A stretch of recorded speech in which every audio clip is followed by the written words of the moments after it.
Hello students, I am Deepak Kumar. I am Assistant Professor of Chemistry at Government College for Women Gurauda, Rewari. In today's lecture, we will see how entropy is a function of volume and temperature and pressure and temperature. We will also see how entropy changes during any physical change. So let's begin today's lecture. Next अभी हम देखते हैं entropy change of ideal gas with change in temperature, pressure and volume. इसके लिए हमने अपना एक system मान रखा है कि हमारे पास एक सिस्टम है, ये एक सिलेंडर है, सिलेंडर के अंदर n mole of ideal gas हमने यहाँ पे ली है और ये सिलेंडर के साथ एक पिस्टन अटैच्ड है और ये पिस्टन फ्रिक्शनलेस है। अब हम क्या मान रहे हैं कि ये जो हमारे पास सिस्टम है आइडियल गैस का, इसने सराउंडिंग से एक infinite small amount of heat dQ को एब्जॉर्ब किया है। तो क्या होगा कि entropy change of the system will be equal to dQ reversible divided by T। ये इक्वेशन हमारा 1 हो गया कि ये जो हीट का एब्जॉर्प्शन हुआ है रिवर्सिबल मैनर में हुआ है। इसके बाद according to first law of thermodynamics, जो dQ होता है is equal to du minus dw। और जब सिस्टम ने ये हीट एब्जॉर्ब की है तो हम ये मान रहे हैं कि एक्सपेंशन हो जाता है सिस्टम के अंदर और volume of the system, let volume of the system changes by dV। तो सिस्टम का ये जो वॉल्यूम होता है ये dV से चेंज हो जाता है। तो ये इक्वेशन 2 है। तो अब यहां पे क्या होगा, work done by the system भी कितना होगा, स्मॉल, क्योंकि हीट स्मॉल एब्जॉर्ब की है, वॉल्यूम स्मॉल चेंज हुआ है, तो स्मॉल वर्क डन कितना होगा, P dV से। ये नेगेटिव लिया है क्योंकि work done by the system होगा। ये इक्वेशन 3 है। Now put value of equation 3 into equation 2। ये इक्वेशन 3 की वैल्यू को हम इक्वेशन 2 में पुट करेंगे तो ये क्या आएगा हमारे पास, dQ is equal to du plus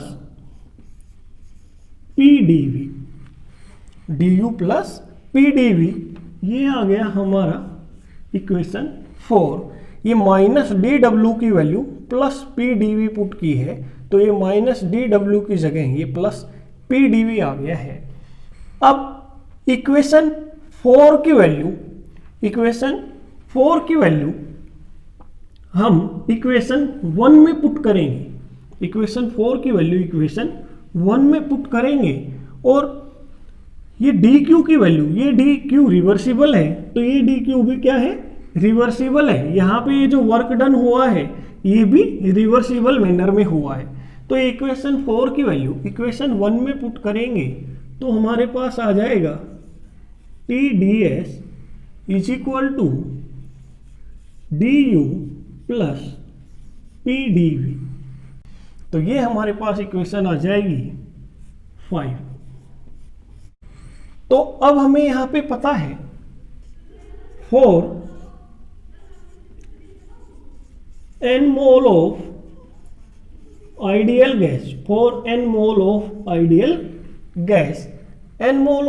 gas के लिए du is equal to n CV delta T। ये इक्वेशन हमारे पास 6 आ गई है। n mole of ideal gas के लिए ये जो भी प्रोसेस हुई है, ऊपर सिस्टम ने हीट एब्जॉर्ब की और उस सिस्टम का वॉल्यूम चेंज हुआ, वर्क चेंज हुआ, वर्क डन किया, तो अब change in internal energy n mole of ideal gas के लिए ये बताया जाता है NCV डेल्टा T से। तो ये हमारे पास इक्वेशन 6 आ गई है यहाँ पे। अब यहाँ पे हमें पता है for ideal gas PV is equal to nRT, PV is equal to nRT। तो यहाँ से P की वैल्यू आ जाती है P is equal to nRT divided by V। ये इक्वेशन 7 आ गई। तो हमारे पास इक्वेशन 6 और ये इक्वेशन 7 आ गई है।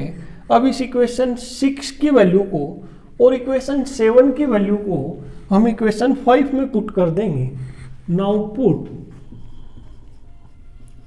Value of equation 6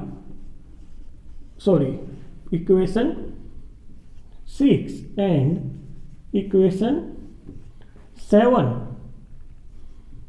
into equation 5 कि ये इक्वेशन 6 और इक्वेशन 7 को इक्वेशन 5 में पुट करेंगे तो यहाँ पे हमारे पास आ जाता है ये TdS और डेल्टा U की वैल्यू यहाँ पे NCV dt प्लस PdV, यहाँ पे P की वैल्यू पुट करेंगे प्रेशर की, तो ये आ जाएगा nRT by V into dV। तो हमारे पास ये फाइनल एक्सप्रेशन आ जाता है, ये इक्वेशन 1। अब हम ये मान रहे हैं if temperature of the system is changed from T1 to T2 कि हमारे पास मान लो यहाँ पे अभी सिस्टम था, इसका पहले हम टेम्परेचर मान लेते हैं T1 है और इसको T1 से T2 कर दिया है, तो वॉल्यूम चेंज कितना होगा? Volume changes from V1 to V2। Volume कितना चेंज हो जाएगा? V1 से V2 हो जाएगा। Now in this case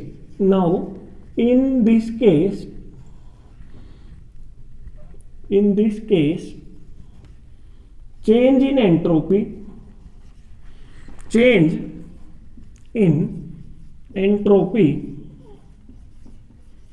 is given as ds S1 से ये S2 पे हमारी एंट्रोपी चली जाएगी और इसको रीअरेंज करेंगे, T से इसको डिवाइड करेंगे पूरी इक्वेशन को, तो ये हमारे पास आ जाएगा NCV dt divide by T। और ये टेम्परेचर पूरा चेंज हुआ है हमारा T1 से T2 प्लस अब ये T को इधर डिवाइड किया था तो ये dt बाई T आ गया और इसको T से डिवाइड करेंगे, T से T कैंसिल हो जाएगा और ये आ जाएगा nR dV बाई V और वॉल्यूम चेंज हुआ है V1 से V2। ये जो S1 एंट्रोपी है एट टेम्परेचर T1 और उस टाइम पे वॉल्यूम है हमारा V1। अब टेम्परेचर हमने इंक्रीज करके T2 कर दिया है तो वॉल्यूम V1 से V2 इंक्रीज हो गया और एंट्रोपी S1 से S2 हो गई है। तो अब इसको सोल्व करेंगे तो यहाँ से आ जाएगा डेल्टा S, इसको इंटीग्रेट करेंगे तो, और ये हम मान रहे हैं यहाँ पे अज्यूमिंग, इस इंटीग्रेशन में हम ये अज्यूम कर रहे हैं अज्यूमिंग CV इज इंडिपेंडेंट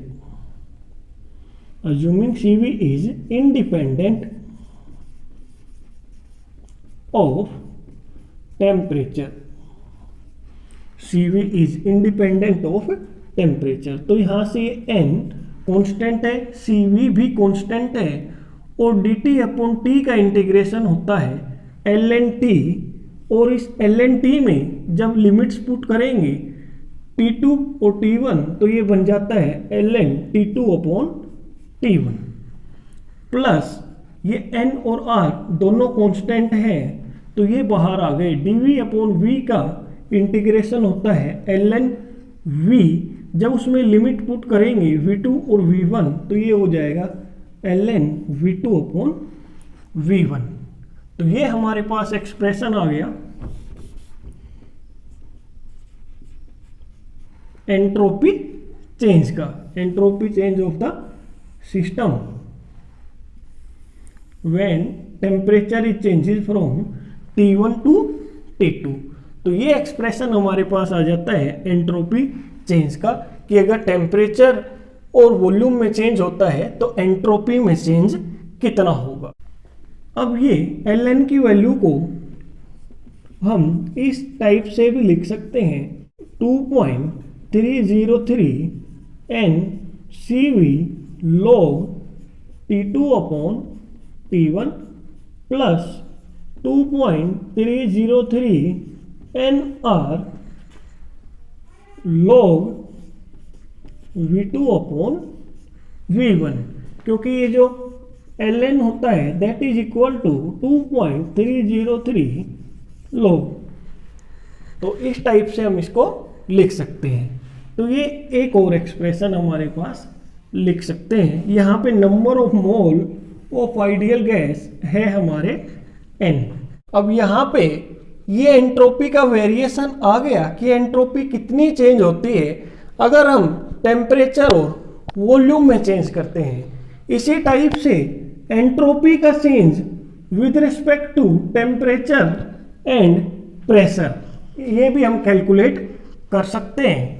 अगर सिस्टम ने अपनी स्टेट चेंज की है, पहले प्रेशर P1 था, वॉल्यूम V1 और टेम्परेचर T1, अब सिस्टम के स्टेट चेंज करने के बाद प्रेशर P2, वॉल्यूम V2 और टेम्परेचर T2 हो जाता है, और हमारा सिस्टम यहाँ पे आइडियल गैस है, तो उसके लिए हमें पता है P1 V1 is equal to nR T1 और P2 V2 is equal to nR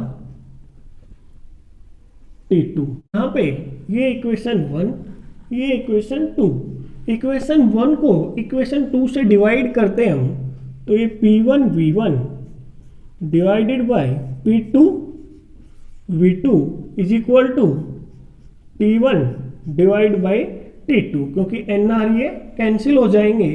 अब यहाँ से हम वैल्यू कैलकुलेट कर लेते हैं V2 अपॉन V1 की। तो ये वैल्यू हमारे पास V1 अपॉन V2, ये P2 को इधर लेके गए हैं, T1 P2 और T2 P1। तो ये V1 अपॉन V2 की वैल्यू आई है।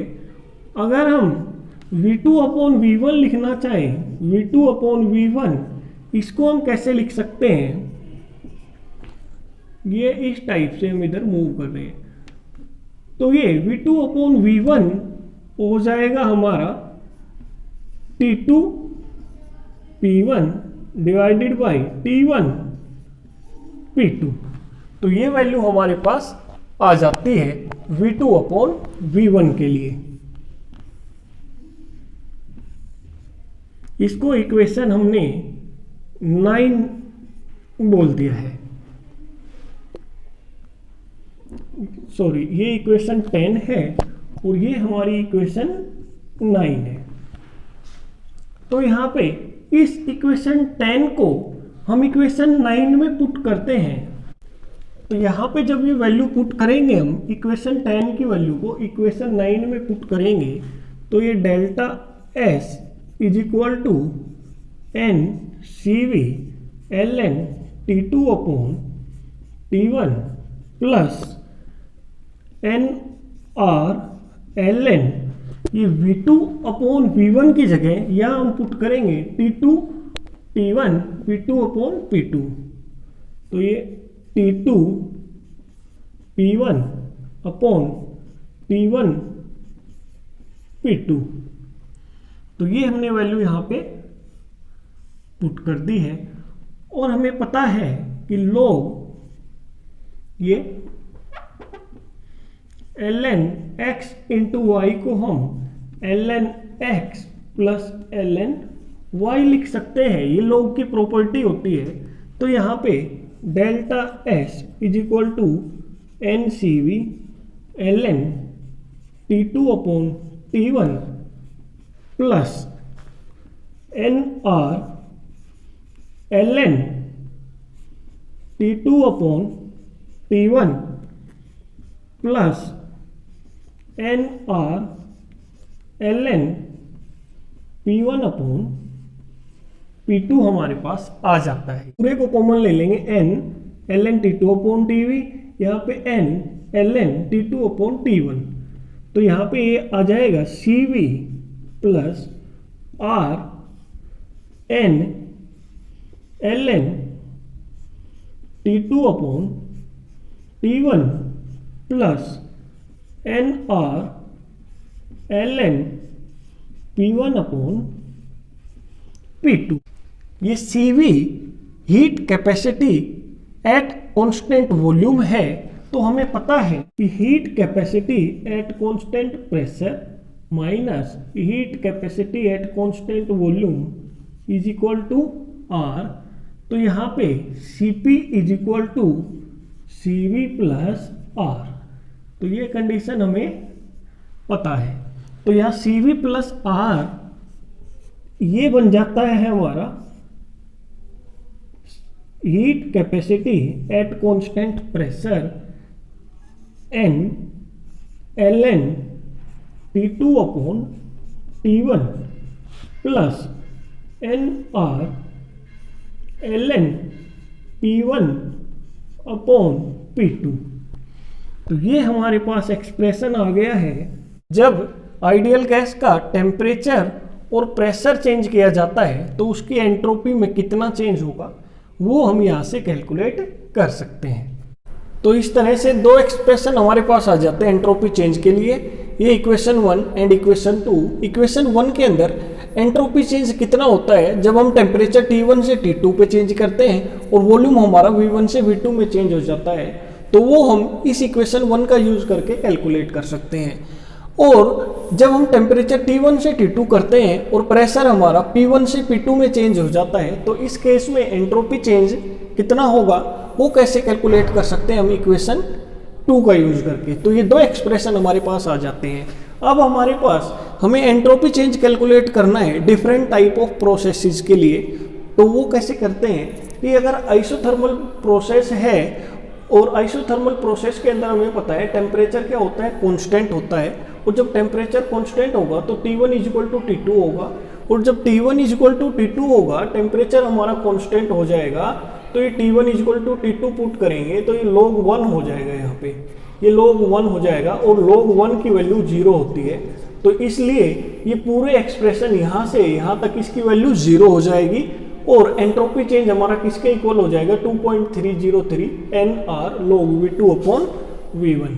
तो ये इस टाइप से इस एक्सप्रेशन का यूज करके हम कैलकुलेट कर लेंगे। अगर हमारा टेम्परेचर कांस्टेंट है और जब T1 is equal to T2 put करेंगे इस इक्वेशन 2 के अंदर, तो ये एक्सप्रेशन की वैल्यू भी यहाँ पे 0 हो जाएगी। T1 is equal to T2 होगा तो ये 1 आ जाएगा, यहाँ पे इसकी वैल्यू 0 हो जाएगी और एंट्रोपी चेंज अब किसके इक्वल बन जाएगा 2.303 nR log P1 upon P2। तो अब हम इस एक्सप्रेशन का यूज करके एंट्रोपी चेंज को कैलकुलेट कर लेंगे। इसके बाद आइसोबैरिक प्रोसेस के अंदर अगर हमें एंट्रोपी चेंज को कैलकुलेट करना है तो आइसोबैरिक प्रोसेस के अंदर हमारा प्रेशर कांस्टेंट रहता है, P1 is equal to P2 होगा। और जब P1 is equal to P2 put करेंगे इस इक्वेशन 2 के अंदर तो ये log 1 आ जाएगा यहाँ पे, और ये पहले यहाँ पे T2 अपॉन T1 था ये, तो T2 अपॉन T1 है यहाँ पे। जब ये log 1 बन जाएगा P1 is equal to P2 put करने के बाद, तो ये वैल्यू हमारी यहाँ पे 0 बन जाएगी। और एंट्रोपी चेंज किसके इक्वल हो जाएगा, 2.303 NCP log T2 upon T1। अब अगर प्रोसेस हमारी आइसोकोरिक प्रोसेस है तो आइसोकोरिक प्रोसेस के अंदर वॉल्यूम हमारा कांस्टेंट होता है, और जब वॉल्यूम हमारा कांस्टेंट होगा तो यहाँ पे ये इनिशियल एक्सप्रेशन हमारा T2 अपॉन T1 था यहाँ, और जब volume V1 equal to V2 put करेंगे यहाँ पे तो ये log 1 आ जाएगा और ये पूरा एक्सप्रेशन यहाँ पे 0 हो जाएगा। तो एंट्रोपी चेंज यहाँ पे हो जाएगी 2.303 NCV log T2 upon T1। तो एंट्रोपी चेंज आइसोकोरिक प्रोसेस के लिए अगर कैलकुलेट करना है तो इस एक्सप्रेशन का यूज करके हम कैलकुलेट कर लेंगे। अगर हमें एडियाबैटिक प्रोसेस के लिए एंट्रोपी चेंज को कैलकुलेट करना है तो हमें पता है एडियाबैटिक प्रोसेस में जो हीट एक्सचेंज होता है वो 0 होता है। जब हीट एक्सचेंज हमारा 0 है, Q इक्वल टू 0 है, तो एंट्रोपी चेंज भी कितना होगा, 0 होगा, क्योंकि सिस्टम और सराउंडिंग के बीच में किसी भी प्रकार से हीट का कोई एक्सचेंज नहीं होगा। जब हीट का एक्सचेंज नहीं होगा तो एंट्रोपी चेंज हमारा 0 हो जाएगा। तो इसी लिए हम डिफरेंट टाइप ऑफ प्रोसेसेस के लिए भी एंट्रोपी चेंज कैलकुलेट कर सकते हैं अगर ये दो बेसिक इक्वेशन हमें पता है। तो इक्वेशन 1 और इक्वेशन 2 यहाँ पे हमारे लिए इम्पोर्टेंट हो जाती हैं। Entropy change during the phase transitions. अब ये फेज ट्रांजिशन क्या होता है, फेज ट्रांजिशन का मतलब होता है the change in the physical state of a matter is called phase transition, कहने का मतलब जब भी कोई मैटर अपनी फिजिकल स्टेट चेंज करता है, जैसे सॉलिड से लिक्विड या लिक्विड से वेपर स्टेट में मूव करता है, तो इस चेंज ऑफ स्टेट को हम बोलते हैं फेज ट्रांजिशन। और ये जो फेज ट्रांजिशन होता है it occurs at a definite temperature,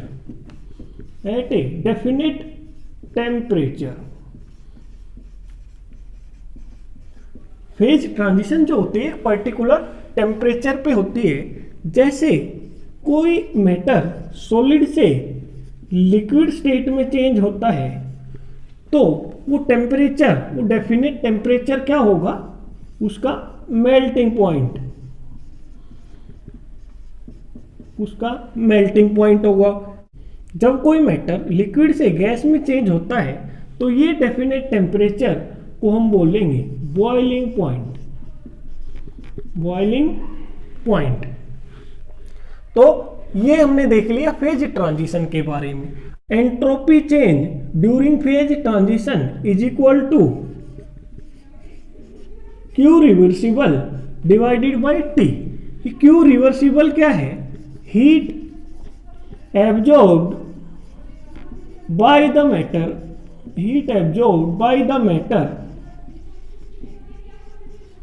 reversibly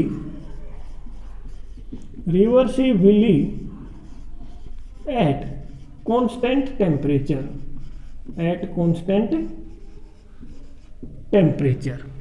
तो ये है entropy change during phase transition, Q reversibly divided by T, जिस टेम्परेचर पे हीट को एब्जॉर्ब किया है। इसके बाद अब हम 1 बाय 1 स्टडी करेंगे कि फेज ट्रांजिशन के अंदर एंट्रोपी चेंज कैसे होता है। तो सबसे पहला जो हम डिस्कस करेंगे वो है एंट्रोपी ऑफ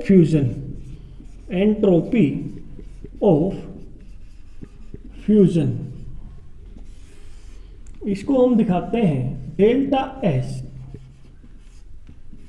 फ्यूजन से। तो एंट्रोपी ऑफ फ्यूजन क्या है, एंट्रोपी चेंज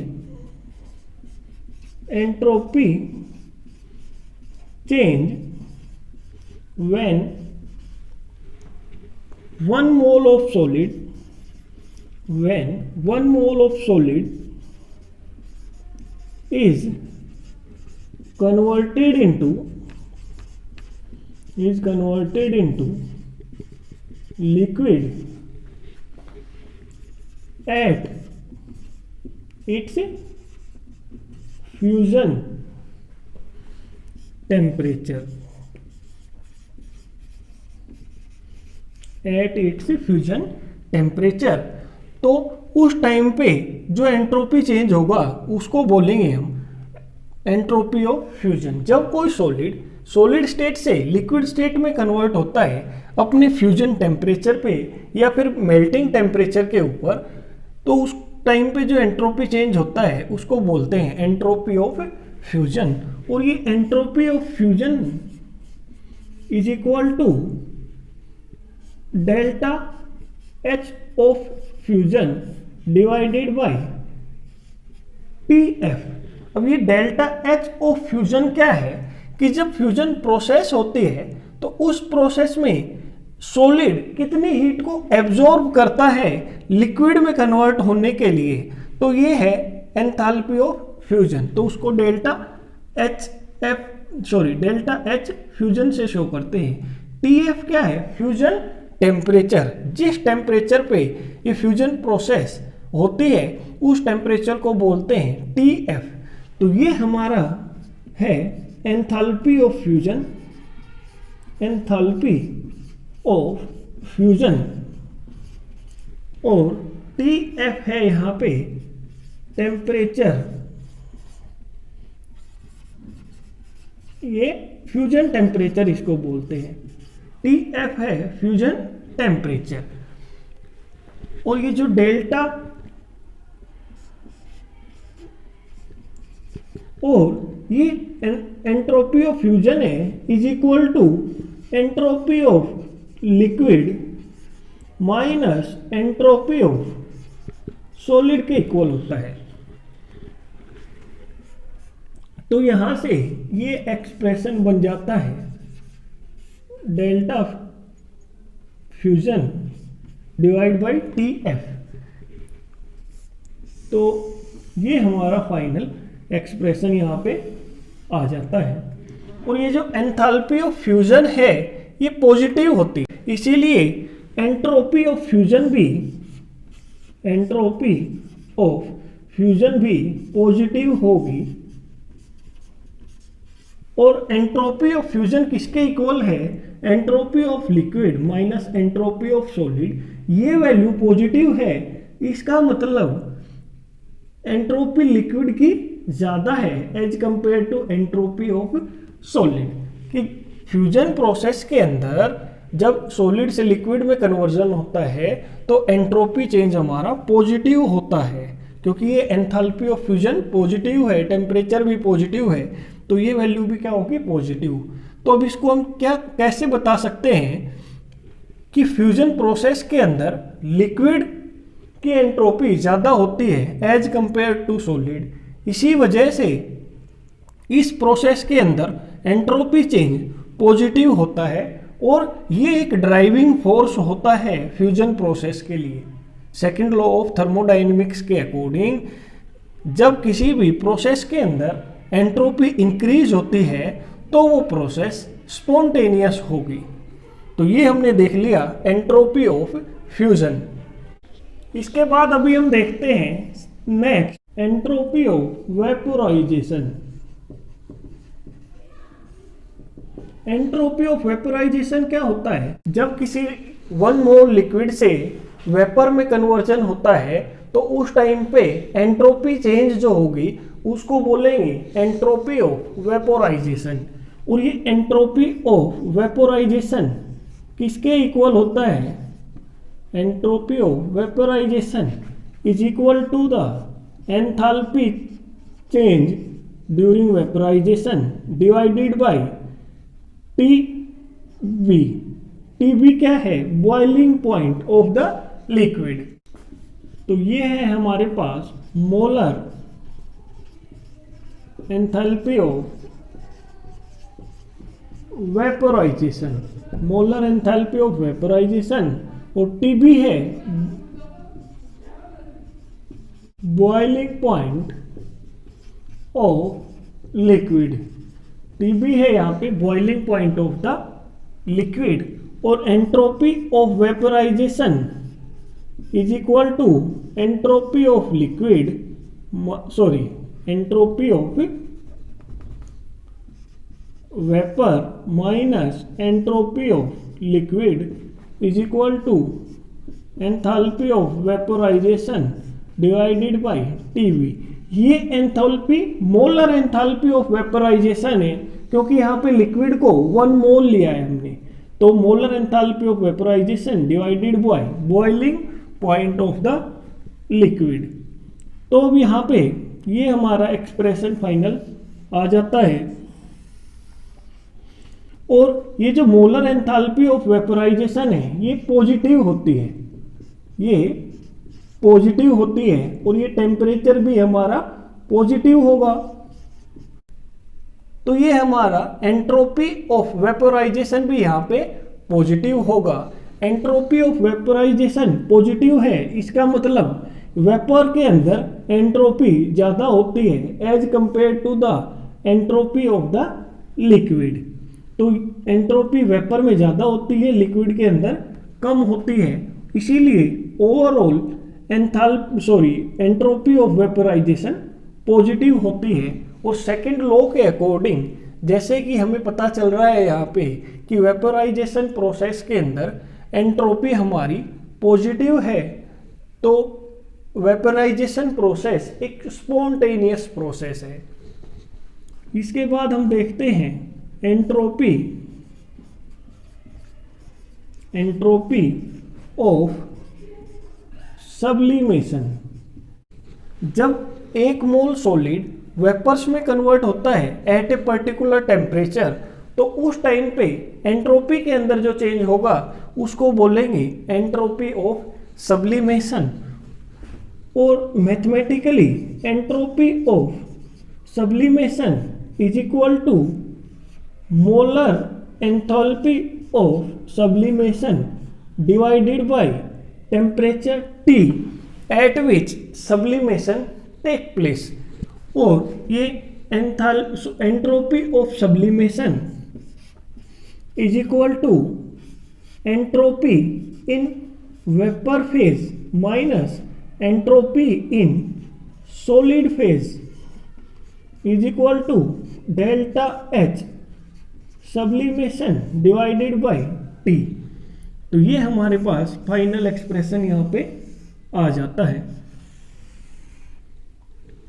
और यहाँ पे ये जो डेल्टा एंथैल्पी ऑफ सब्लिमेशन है, ये है molar enthalpy of sublimation. Molar enthalpy of sublimation, क्योंकि यहाँ पे सॉलिड का अमाउंट कितना लिया है हमने, 1 मोल। तो ये मोलर एंथैल्पी ऑफ सब्लिमेशन हमारी पॉजिटिव होती है, और ये टेम्परेचर भी पॉजिटिव होता है। इसीलिए ये जो एंट्रोपी चेंज होता है ड्यूरिंग सब्लिमेशन, ये भी क्या होगा हमारा positive. Entropy change during sublimation ये भी पॉजिटिव होगा। अब entropy change during sublimation positive है, इसका मतलब सेकेंड लॉ के अकॉर्डिंग कि ये जो सब्लिमेशन प्रोसेस है ये स्पॉन्टेनियस प्रोसेस है, क्योंकि इस प्रोसेस के अंदर एंट्रोपी चेंज पॉजिटिव है। So let's now discuss some MCQs based on the today's class. In question 1 you have to calculate the entropy change in joules for 100-fold expansion of 1 mole of the ideal gas. In question 2 you have to calculate the entropy change in joules unit when 1 mole of the ideal gas is isothermally expanded at a temperature 315 Kelvin from a pressure of 5 atmosphere to 2.5 atmosphere. In question 3 you have to calculate the entropy change when 1 mole of water freezes at 273 Kelvin. The heat of fusion here is 333.5 joule per gram. In question 4 you have to calculate the entropy change when ideal gas reversibly expanded from 10 liter to 100 liter at 300 Kelvin. In fifth question, you have to calculate the entropy change when 1 mole of ideal gas isothermally expand from a volume of 24.4 liter to 48.8 liter. In sixth question, you have to calculate the entropy change when the pressure of ideal gas is increased from 1 bar to 10 bar at constant pressure. The amount of ideal gas here is 1 mole. In question 7, you have to calculate the entropy change when temperature of ideal gas is increased from 300 Kelvin to 500 Kelvin at constant pressure. In question 8, 5 moles of the ideal gas are given. Ideal gas is expanded reversibly from a volume of 8 liter to 80 liter at a temperature of 308 Kelvin. You have to calculate the entropy change during this process.